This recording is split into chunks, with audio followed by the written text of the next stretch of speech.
5월 15일 법률방송 로투데이 시작하겠습니다. 오늘 첫 소식입니다. 지난 2월 강원랜드 비리 수사 외압 의혹을 폭로했던 안미연 의정부지검 검사가 오늘 기자회견을 다시 열어 수사 외압의 정점에 문무일 총장이 있다고 친정인 검찰 조직에 그야말로 핵폭탄급 직격탄을 날렸습니다. 문무일 총장은 수사 외압은 없었다고 해명했지만 문 총장의 해명 직후 이번에는 강원랜드 비리 수사단이 사실상 외압이 있었다고 총장 해명을 정면으로 뒤엎는 추가 폭로를 터뜨렸습니다. 검찰의 말 그대로 메가톤급 핵폭탄이 떨어졌습니다. 정순영 기자가 먼저 안 검사의 기자회견 내용을 전해드립니다.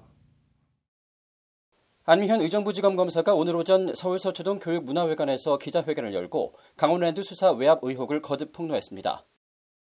안미현 검사는 먼저 현 강원랜드 수사단이 외압 없이 객관적으로 수사할 수 있을지 우려하지 않을 수 없다는 말로 기자회견을 시작했습니다.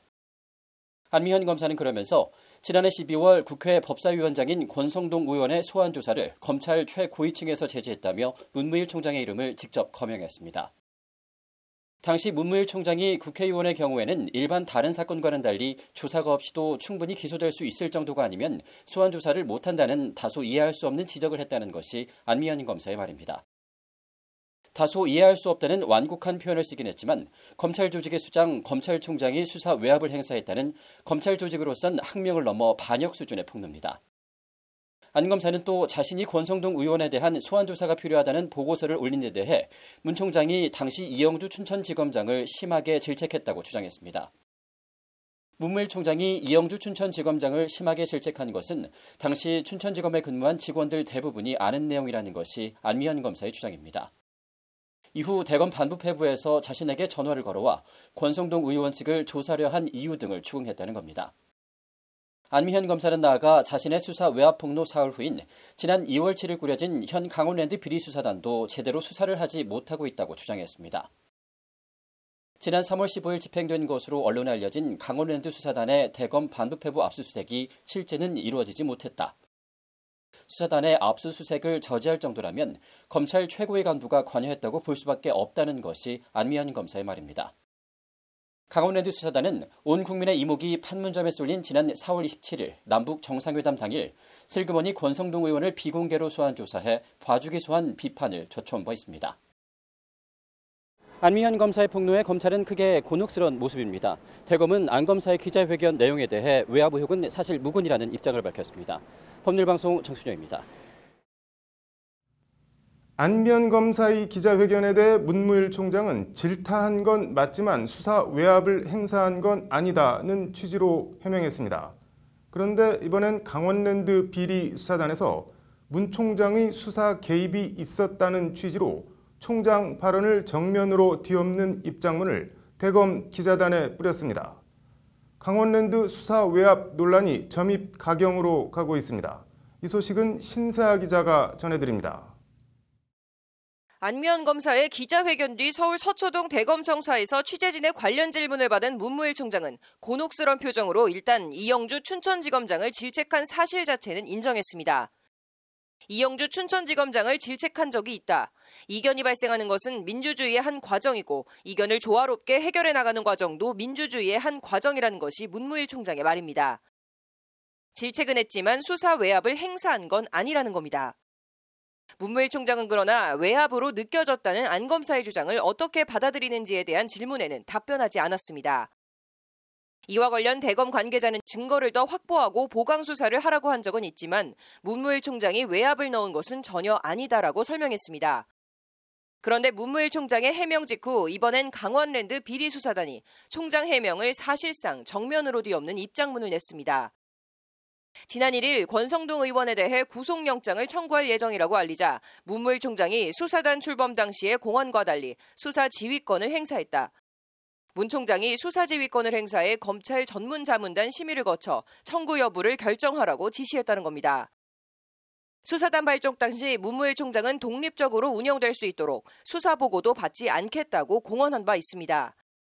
그런데 수사단이 권성동 의원에 대한 영장을 청구하겠다고 보고하자 돌연 수사지휘권을 행사해 영장 청구를 보류시켰다는 겁니다. 수사단은 또 수사 외압에 연루된 고위 검사들을 기소하기로 결정하고 객관적 검증을 받기 위해 검찰 수사 심의위원회를 소집해달라고 문 총장에게 요구했으나 거부당했다고 밝혔습니다. 수사단은 다만 지난 10일 양부남 수사단장이 문 총장에게 보안상 전문자문단 심의가 부적절하다는 의견을 피력했고 권 의원에 대한 영장 청구는 별도 심의 없이 진행하기로 했다고 설명했습니다. 수사 외압 의혹 고위 검사들에 대한 수사는 검찰 전문자문단 심의를 통해 결정할 방침이라고 덧붙였습니다.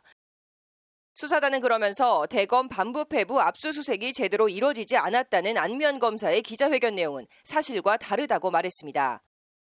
당시 대검 반부패부가 압수수색 필요성이 없다고 반발했으나 반부패부장, 선임연구관, 수사지휘과장 등의 업무 수첩 및 서류 등의 압수수색을 바로 진행했다는 것이 수사단의 설명입니다. 문무일 총장의 해명에도 강원랜드 비리수사단이 다시 총장의 해명을 정면으로 뒤엎는 보도자료를 내자 검찰은 그야말로 벌집을 쑤셔놓은 듯한 어수선하고 뒤숭숭한 분위기입니다. 문무일 총장의 거취 논란으로까지 양상이 번지는 가운데 문 총장이 어떤 해명과 결단을 내릴지 주목됩니다. 법률방송 신세아입니다. 검찰의 핵폭탄급 폭로가 연이어 터진 가운데 참여연대가 오늘 문재인 정부 1년 검찰 보고서를 발간했습니다. 보고서 부제는 젠걸음 적폐수사, 더딘걸음 검찰개혁입니다. 검찰이 심대한 내부 외환에 직면한 듯합니다.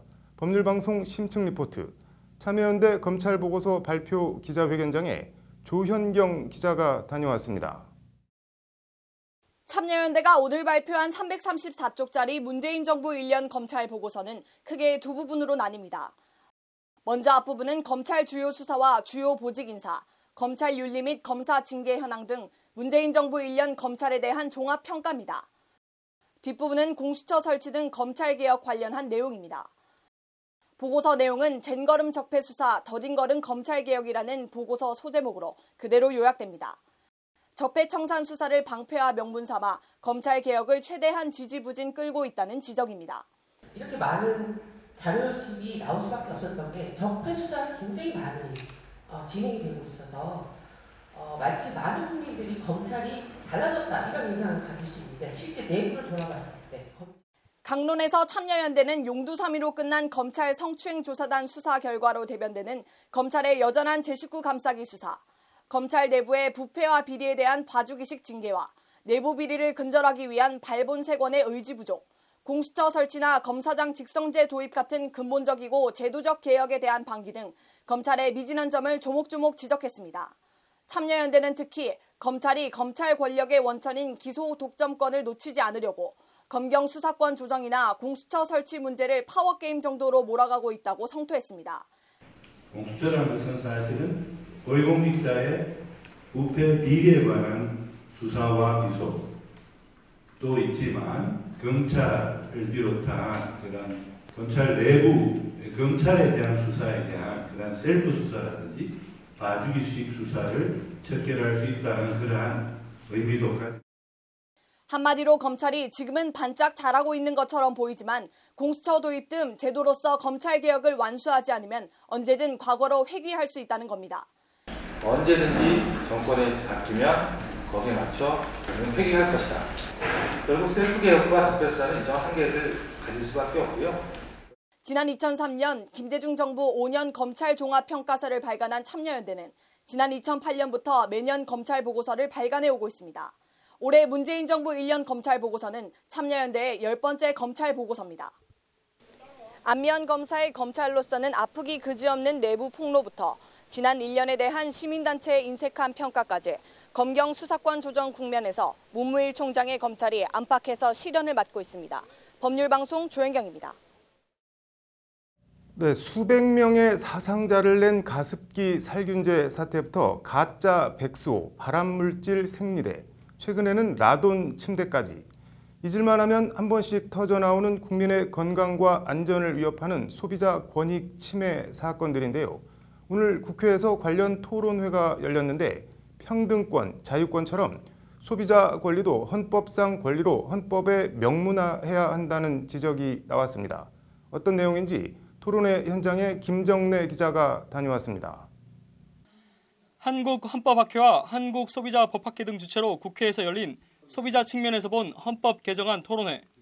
참가자들이 한 목소리로 문제 삼은 조항은 헌법 제124조입니다.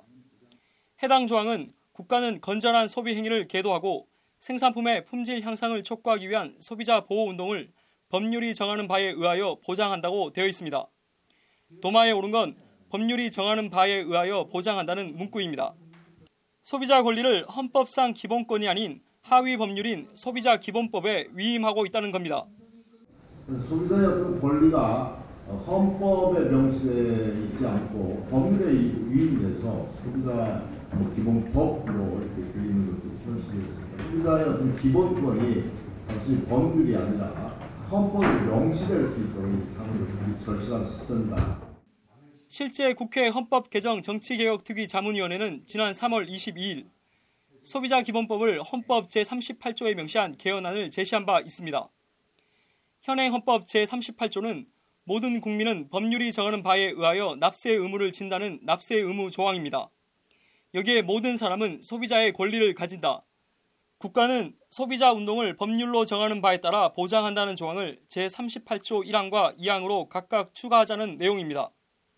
이번 개헌에서는 꼭 소비자에 관한 권리를 기본권 편에 두어서 제대로 소비자들이 경제의 주체로서 기본권을 향유할 수 있도록 하는 것이 바람직하다는. 고문현 한국헌법학회장 등 참석자들은 오늘 토론회가 일회성 행사가 아닌 헌법 개정에 대한 지속적인 관심과 이행으로 이어져야 한다는 데에도 인식을 같이 했습니다. 청와대발 헌법 개정이 사실상 무산된 가운데 국회와 시민단체가 헌법 개정의 불씨를 이어갈 수 있을지 주목됩니다. 법률방송 김정래입니다. 국정을 농단했다는 희대의 혐의로 재판에 넘겨진 비선 실세 최순실 씨에 대한 대법원 상고심 첫 확정 판결이 오늘 나왔습니다. 딸 정유라 씨를 이화여대에 부정 입학시킨 혐의 등에 대한 재판입니다. 대법원 2부는 오늘 업무방해 등 혐의로 기소된 최순실 씨에 대한 상고심에서 징역 3년을 선고한 원심 판결을 확정했습니다. 같은 혐의로 기소된 최경희 이화여대 전 총장과 김경숙 전 신산업융합대학장에 대해서도 대법원은 징역 2년을 각각 확정했습니다. 최순실 씨와 최경희 전 총장, 김경숙 전 학장 등은 2015학년도 수시모집 체육특기자 전형에 정유라 씨를 부당한 방법으로 입학시킨 혐의, 정유라 씨가 수업에 결석하거나 과제물을 내지 않았는데도 정상 학점을 줘 이대 입시와 학사 업무를 방해한 혐의입니다. 최순실 씨는 딸인 정유라 씨가 다니던 청담고등학교 체육교사에게 30만 원의 뇌물을 주고 봉사활동 실적서를 허위로 작성한 혐의, 자신의 요청을 거부한 체육교사에 대해선 잘라버리겠다고 협박하며 수업을 방해한 혐의 등도 함께 받았습니다. 1, 2심은 부모로서 자녀에게 원칙과 규칙 대신 강자의 논리와 승자의 수사부터 배우게 했다. 이로 인해 자신뿐 아니라 자녀의 앞날까지 망쳤다. 법과 절차를 무시했고 원칙과 규칙을 어겼으며 공평과 정의에 대한 믿음과 신뢰를 저버렸다고 최순실 씨를 질타하며 징역 3년을 선고했습니다. 재판부는 또 최경희 전 총장, 김경숙 전 학장 등에 대해서도 스승으로서 제자들에게 공평과 정의를 이야기하며 자신들 스스로는 부정과 편법을 쉽게 용인했다. 우리 사회의 공정성에 대한 국민 전체의 믿음과 신뢰를 저버렸다고 준엄하게 꾸짖으며 징역 2년을 선고했습니다. 대법원도 오늘 하급심 판단이 증거법칙을 위반하거나 자유심증주의 한계를 벗어난 잘못이 없다며 원심 판결을 그대로 확정했습니다. 국정농단, 농단은 중국 고전 맹자 공손추 편에 나오는 말로 권력을 한 손에 쥐고 이를 멋대로 좌지우지하는 것을 빗대는 말입니다. 군군, 신신, 부부, 자자, 논어에 나오는 말로 춘추시대 제나라 경공이 공자에 나라를 다스리는 법에 대해 묻자 공자가 한 말입니다. 임금은 임금답고 신하는 신하답고 아비는 아비답고 자식은 자식다워야 한다는 뜻입니다. 5월 15일 오늘은 스승의 날입니다. 최순실 씨는 부모니까 그렇다 치고 최경희 전 총장, 김경숙 전 학장, 이하 여러 이대 교수들, 이들 중 단 한 명이라도 스승다웠다면 세상에 권력과 돈으로도 안 되는 일도 있다는 걸 알려줬다면 최순실 씨가 저리 기고만장 농단을 일삼으며 자신은 물론 작게는 딸, 나아가 박근혜 전 대통령과 나라까지 망치는 지경에 이르는데 한 번쯤 제동이 걸리지 않았을까 하는 부질없는 생각을 해봤습니다. 앵커 브리핑이었습니다. 이어서 법조계 소식 전해드리겠습니다. 삼성 노조와의 의혹을 수사 중인 검찰이 오늘 수원 삼성전자 서비스 본사를 세 번째로 압수수색했습니다. 검찰은 이와 함께 오늘 새벽 구속영장이 발부된 삼성전자 서비스 최모 전무 등에 대한 수사를 통해 삼성그룹 윗선으로 수사를 확대할 것으로 보입니다. 삼성물산과 제일모직합병에 찬성하도록 국민연금에 부당한 압력을 행사한 혐의로 구속 기소된 문영표 전 보건복지부 장관이 오늘 새벽 석방됐습니다. 대법원은 상고심 선고가 늦어지면서 지난 4일로 구속기간이 끝난 문 전 장관에 대해 구속 취소 결정을 내려 문 전 장관은 불구속 상태에서 재판을 받게 됐습니다. 검찰이 오늘 북한 해외식당 여종업원 집단 탈북 사건을 서울중앙지검 공항 2부에 배당하고 수사에 착수했습니다. 민변은 박근혜 정부 당시인 지난 2016년 4.13 총선을 닷새 앞두고 중국 저장성 소재 북한 류경식당 여종업원 12명이 집단 탈북한 것은 선거 이용을 위한 국정원의 기획에 의한 것이라며 당시 이병호 국정원장과 홍영표 통일부 장관 등을 검찰에 고발했습니다.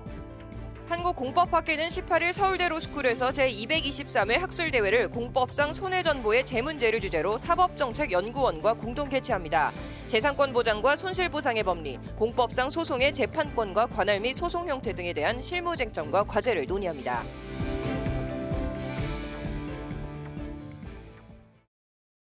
(5월 15일) 법률방송 로투데이 마치겠습니다. 시청해 주셔서 감사합니다.